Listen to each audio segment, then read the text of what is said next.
La naissance des premiers États.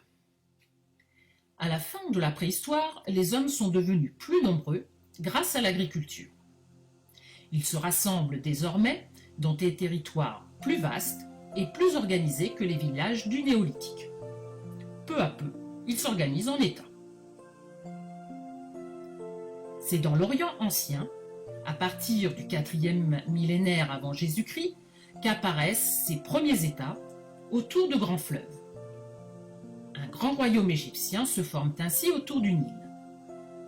Alors qu'en Mésopotamie, à la même période, ces États prennent plutôt la forme de cités-États indépendantes.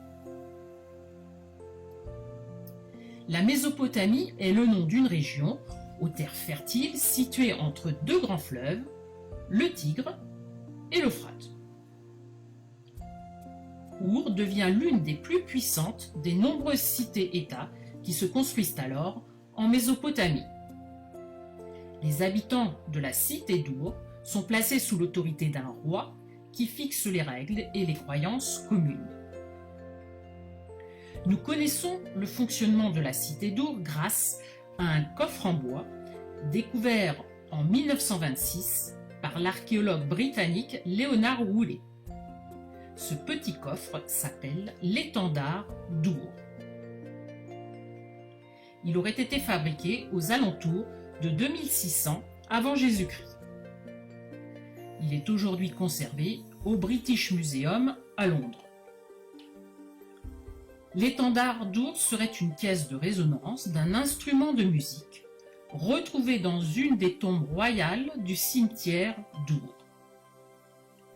Ce coffre de bois est enduit de bitume et il est incrusté de cornaline, de nacre et de lapis-lazuli. Lus de bas en haut et de gauche à droite, chaque face de la caisse représente une histoire. L'une d'elles, nommée la guerre, illustre une scène de bataille, tandis qu'une autre, appelée la paix, est décorée d'une scène de banquet. Cet objet nous renseigne sur la figure du roi et sur la société de la cité-État d'Our. Le roi y a un pouvoir absolu, il gouverne au nom des dieux, il rend la justice et fait les lois, et pour administrer son territoire, il s'entoure de fonctionnaires. Il est aussi un chef de guerre qui essaie d'agrandir son royaume aux dépens des cités voisines. Les habitants sont paysans, artisans, ouvriers ou encore commerçants. On trouve également une foule d'esclaves, souvent d'anciens habitants de cités vaincues. Par ailleurs, nous savons que les hommes sont polythéistes, même si chaque cité a un dieu principal pour lequel les habitants construisent un temple. À la même époque, le besoin d'écrire s'impose peu à peu. Pour compter les récoltes et les troupeaux, pour lister les terres, pour faire du commerce, pour établir des contrats, mais aussi pour fixer les lois ou pour raconter l'histoire des dieux et des hommes. L'écriture apparaît ainsi dans l'Orient ancien en même temps que les premières villes.